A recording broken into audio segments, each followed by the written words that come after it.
today. I'm so glad that you made it here, and welcome to the Hickman Ranch. The sun is starting to come out, and it's going to be another gorgeous day. I'm so looking forward to it. So if you don't know who I am, I'm Rita Hickman. I'm a body-mind expert, and I'm a shiatsu massage therapist out of the Chicagoland area. I'm actually a little bit closer to the Wisconsin border in Booneyland, but I love it because we're able to get a lot of really great nature, and I get to hang out where I feel the best, which is out in the woods, which happens to be where I live. It's pretty awesome. Hey Kara, great to see you. So we are still talking about Eben Pagan's book, Opportunity. And the great thing about the book is that he presents dozens upon dozens of mental maps, ways of looking at the world, or things to consider when you are looking for opportunities, when you're looking to, make changes in your life, when you're just looking to get unstuck and move forward. If you want to be the greatest version of yourself, it's important to look at the world from so many different perspectives. Hey Ronnie, great to see you.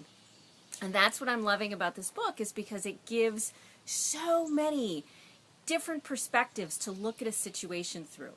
So for the next week or so, we're going to be talking about how to figure out when you should, let's say, turn left or turn right. We're going to all be talking about intuition this week. Now, I did a coaching program on intuition, I don't know, a couple months ago, and at the beginning of the year. Hey, Soph. And the reason I did that is because most people have a really hard time making decisions. They have a hard time trusting their intuition. They feel something's going on, but they don't quite know what it means or what to do about it. So we're going to be talking the next week about little visions. Hey, Patty, nice to see you.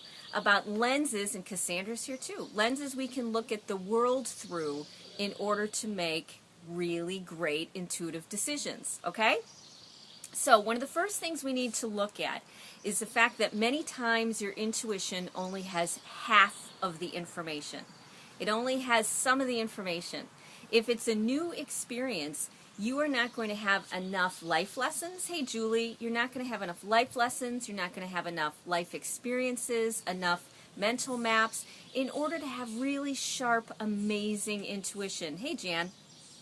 And so this is where my title came from today. You got to know when to hold them, fold them, walk away, know when to run. It's Kenny Rogers, and it's I used to listen to country when I was a kid. That's what my family listened to, and so it was all the old 80s country. And then I was reminded of it when I was working with a gentleman who had Lou Gehrig's disease, and I was helping him, pass away, let's say, the end of his life. And every time I would visit, we would be listening to, hey Leslie, we would be listening to 80s country. It was fabulous. And so I was totally reminded of the song that I listened to when I was a kid. And it's a good rule of how do we, that we need to have spot on, sharp intuition in order to make good decisions. So today's mental map, Hope, hey Hope, good to see you. Today's mental map is about taking a little bit longer to make a decision than you normally would. Hey, Sky. A lot of people, they either make a snap decision. I'm either going to turn left or right. This is what I'm going to do. Or this is a good opportunity or a bad opportunity. Hey, Tam. Or they just get overwhelmed by decisions. You need to remember that any experience you have in life is actually temporary. They've done so many studies about how lottery winners, they're only happy temporarily. Or when you reach one of your goals, it's only going to bring you a temporary satisfaction. So when you're looking at opportunities, you have to realize that even if you reach that goal, that mission, that vision in life, hey Tam, even if you reach that, it's only going to make you happy for a certain amount of time. And the cool thing is, the same thing is true about failures. If you have an epic fail, and I've had plenty of those in my life, in fact, really big ones that affected my relationships with my husband and my family and my friends. I've made really big decisions that way. And if we remember that pain and difficulty, those are temporary too. Those don't last for forever. Even the biggest levels of grief, if we can find a way, to stay with it and work through it, that it too passes. So when you're looking for opportunities, when you're using your intuition, this is the thing that gives me confidence. I realize that no matter what decision I make, it's going to be okay. If I make the perfect, amazing, right decision to get the goal that I want, to reach that dream, to be a superstar, it's only going to make me happy for a certain amount of time. Hey, Linda.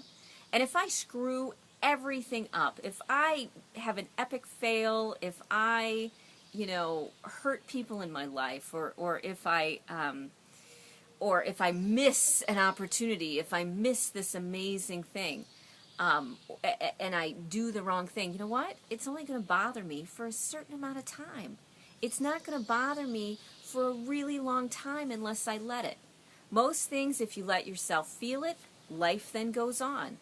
Happiness and sorrow and angst, they don't last for forever. So when you look at an opportunity through this lens of, you know what? I really can't make the quote-unquote wrong decision. Because even if things go terribly wrong with your decision, there's so many complex threads involved in that tapestry of what other people do, of mental health, of what we do. It's never clear cut. So take the confidence to make a decision, to look at something and really evaluate it and say, you know what, is this going to move me in the direction that I want to go? If I reach this goal, will it move me in the direction that I want to go? And if I don't reach this goal, will it, cause more problems? Am I risking more than I'm willing to risk? So a lot of times things which are opportunities are counterintuitive. They're hidden. They're things that we have to be actually looking for. And when we look for the opportunities, then we see that they're everywhere. And now that opportunities people are everywhere, business is everywhere, relationship stuff is everywhere. Once you recognize you have to look for it, you see dozens of opportunities, and now take the time to evaluate it. You can do, the thing where, you evaluate the pros and cons. That's part of the process. You can do the thing where you put the list down of what could go wrong or what could go right. And do it with opportunities or situations. Hey, Abby, do it with situations or opportunities that you normally might pass by. Because remember, the best opportunities in life are the ones that, are kind of counterintuitive. Have you ever done something that you thought, I don't know why I'm doing this, but I'm going to do it anyways? And you discovered that there were all these great benefits and gifts that you could have never expected. Maybe a class that you took that you just took for fun. Or, for me, when I was in college, I decided to go to a Native American retreat. Do you know how much that shaped the rest of, the next couple decades? Getting really involved in that culture and involved in that world of cultural medicines, it shaped me in a really profound way. But many things are we make a decision, and then we kind of keep following up with it. We stick with it. We don't give up on it. We're a very quick society where, you know what, I'm done with you, I'm out of here. You know what, this is the thing that I'm going to do. I'm going to do that. It's, that impulse control. But when we take a moment and pause and say, you know what, the thing that doesn't look like an opportunity might be perfect. And the thing that looks like it could be a total epic fail might be perfect too. So pause, look for opportunities, and when an opportunity arises, give it fair reflection. Don't just cast it out of hand or sit there obsessing about it. Give it fair reflection, and then when you feel you have a good idea, know that you can't do it wrong. You really can't. Because if it's perfect and amazing and awesome, it's only going to make you feel perfect, amazing, and awesome for a short amount of time. And if it's ruined and horrible and painful and, it's only going to do it for a short amount of time. It's not for forever. Of course, use your best judgment. Don't do things that might land you in jail. That would be bad. Try not to do things that would completely destroy all your relationships. Keep a handle on it. But don't be afraid to take risks and look for opportunities that you thought might not be perfect. Because you are the one that makes it perfect. You are the one that decides it's perfect. You are the one that takes that seed of opportunity and turns it into something else. That finds the passion and the interest for it. Okay? So here's your homework assignment for today. I want you to have a lens over your eyes that looks for opportunities in your life. Just in your mind, say to yourself, you know what? I'm going to look for opportunities today. It could be personal, mental, emotional. It could be in your job. It could be in relationships. It could be whatever. Look for an opportunity and give it fair thought.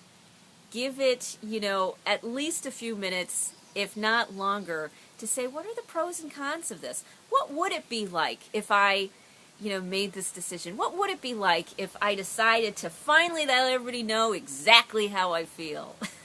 What would it be like if I made that phone call and I contacted somebody that that I thought, could help me or move me forward in life? Take that moment. Take that opportunity and reflect on it a little bit and realize that you cannot do it wrong. You can't. Oh no, Evie keeps losing me. Sorry, Evie. It's probably because the rain's coming in. Okay, so I'll let you go for now. I hope you have a great rest of your day, and I will see you tomorrow. Bye.